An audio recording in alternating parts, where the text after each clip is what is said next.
Hello and welcome to our YouTube channel Sandipani coaching संस्थान।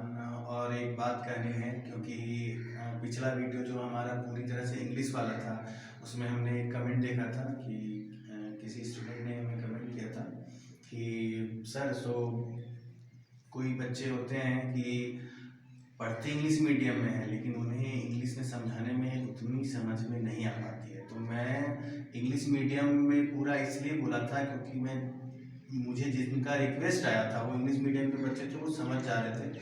तो मेरे से शायद ये गलती होगी कि मैं पूरा वीडियो में इंग्लिश ही बोल गया। तो मैं कोशिश करूँगा कि ज़्यादातर हिंदी में समझाऊँ और केवल जो टर्म है, अंग्रेजी का जो टर्म है, केवल वो इंग्लिश में बोलूँ जिससे आपको अच्छी तरह से समझ में आ जाए। तो हमने आज लिया है perimeter and area. Perimeter and area के ही अंडर एक दो टॉपिक आता है, एक diagonal of a rectangle and diagonal of A square. तो रेक्टेंगल हम जानते हैं क्या होता है कि अपोजिट साइड से जिनकी इक्वल हो। जैसे अगर हम रेक्टेंगल ABCD की बात करें तो length AB and breadth is BC, again CD is length and AD is breadth, therefore AB equal to DC and BC equal to AD, अर्थात BC बराबर होगा AD के और AB बराबर होगा DC के। अच्छा ठीक है, अब आगे हम चलते हैं। तो हम जानते हैं कि जो डायगोनल होते हैं मींस इसके जो वर्टाइसेस हैं वो ABCD हैं। तो वर्टाइसेस B और D को अगर मिलाया जाए तो ये डायगोनल BD बनता है, और अगर A से C को मिला जाए तो ये दूसरा डायगोनल AC बनता है। और रेक्टेंगल के डायगोनल्स इक्वल होते हैं, ये हम जानते ही हैं। तो हम जानते हैं कि जैसे ही ये डायगोनल हमने बनाया B से D तक, तो ये दो राइट एंगल ट्रायंगल में बट गया। जैसे ABD एक राइट एंगल ट्रायंगल है और BCD भी एक राइट एंगल ट्रायंगल है। क्यों? क्योंकि यह कोण भी 90 डिग्री के इक्वल होगा, ये भी 90 डिग्री के इक्वल होगा। तो इसलिए हम कह सकते हैं कि BCD एक राइट एंगल ट्रायंगल है जिसमें BD हमारा हाइपोटेनस है, क्योंकि राइट एंगल के सामने वाली जो साइड होती है वही हमारी हाइपोटेनस होती है और वही इस रेक्टेंगल का भी डायगोनल है। तो हम इसलिए लिखा है हमने in right angle triangle BCD, this triangle, I am talking about this lower right angle triangle, hypotenuse equal to perpendicular. Here P stands for perpendicular and B stands for base, and I have written it P square plus B square. Okay.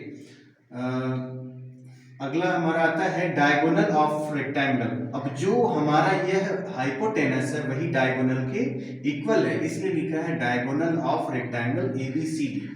ठीक है, तो P square, P यहाँ पर क्या है? P perpendicular है, perpendicular यहाँ पर इस ट्रायंगल में BC है, इसलिए हमने लिखा BC का स्क्वायर, और यहाँ पर बेस हमारा DC है, इसलिए लिखा है DC का स्क्वायर। और हम जानते हैं यहाँ पर BC जो है वही ब्रेड्थ है, यानी कि अगर हिंदी में बात करें तो चौड़ाई है, वही B स्क्वायर हो गया, और DC हमारा जो लेंथ है वो L square, therefore root under L square plus B square. इसी को मैंने रीअरेंज करके लिखा है। ठीक है, तो L हमारा लेंथ का स्क्वायर हो गया और B हो गया ब्रेड्थ का स्क्वायर। तो अगर हमारे लेंथ विड्थ दी हुई है तो हम आसानी से रेक्टेंगल का डायगोनल निकाल सकते हैं। अब आता है हमारा डायगोनल ऑफ अ स्क्वायर। तो स्क्वायर तो और इजी है रेक्टेंगल से, क्योंकि रेक्टेंगल में केवल अपोजिट साइड्स इक्वल होती हैं, लेकिन स्क्वायर में क्या है कि चारों ही साइड्स इक्वल होती हैं। हमने एक स्क्वायर बनाया है PQRS, जिसकी साइड्स हमने A ली है, ये A, ये भी A, ये भी A और ये भी A। और जिस तरह से रेक्टेंगल के डायगोनल उसे दो राइट एंगल ट्रायंगल में डिवाइड कर देते हैं, वैसे ही इस स्क्वायर में भी डायगोनल QS इसे दो राइट एंगल ट्रायंगल में डिवाइड कर देगा। तो हम अब निकालते हैं स्क्वायर का डायगोनल। तो in right angle triangle, again in right angle, अब राइट एंगल ट्रायंगल हमारा QRS है। ठीक है, QRS, तो हम लिख सकते हैं अब हाइपोटेनस तो वही है परपेंडिकुलर का स्क्वायर प्लस बेस का square. Diagonal of square PQRS, square PQRS। okay, here the perpendicular will be QR therefore QR square and SR square और RS square, SR square।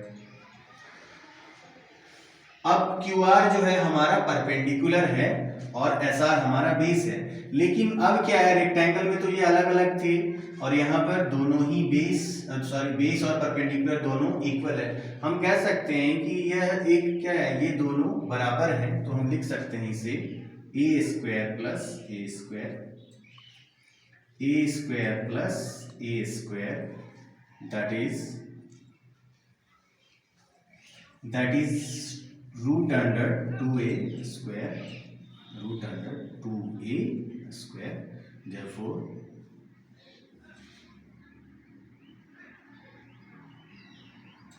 root 2 into a, and a हमारा जो था वो side था, तो इसलिए हम लिख सकते हैं root 2 into साइड।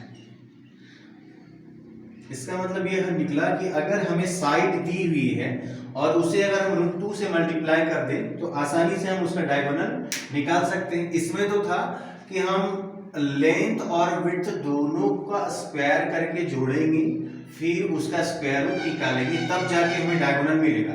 लेकिन इसमें कुछ भी नहीं करना है, सीधा सीधा रूट 2 से मल्टीप्लाई कर देना है। और ये हमने जाना कि यह आया कैसे है, तो क्योंकि अगर फॉर्मूला को अगर हम समझ लें कि कैसे आया है तो हमें फॉर्मूला फिर रटने की जरूरत नहीं होती है, केवल और केवल हमें बस समझने की जरूरत है। ठीक है, तो यहाँ का आज का वीडियो यहीं तक, और आगे की वीडियोस में हम कोशिश करेंगे पेरीमीटर तो लगभग हो गया हमारा, आगे की वीडियो में कोशिश करेंगे एरिया फाइंड आउट करने की। ठीक है, तो बने रहिए हमारे साथ और ज़्यादा जानकारी के लिए हमारे ऐप पर जाएं और तरह तरह की चीज़ें पाएं, और YouTube पे हमारा चैनल को सब्सक्राइब कर लें और वीडियो को पूरा देखा करें, क्योंकि यहाँ पे एक बारीकी से मैं बता रहा हूँ, तो ये थोड़ा सा ज़्यादा समझने लायक हो जाता है, शायद आपके लिए इजी हो। और अगर कोई कमी है तो भी आप बता सकते हैं, बेझिझक बता सकते हैं। ठीक है, तो वीडियो देखने के लिए आपका बहुत बहुत धन्यवाद और आभार।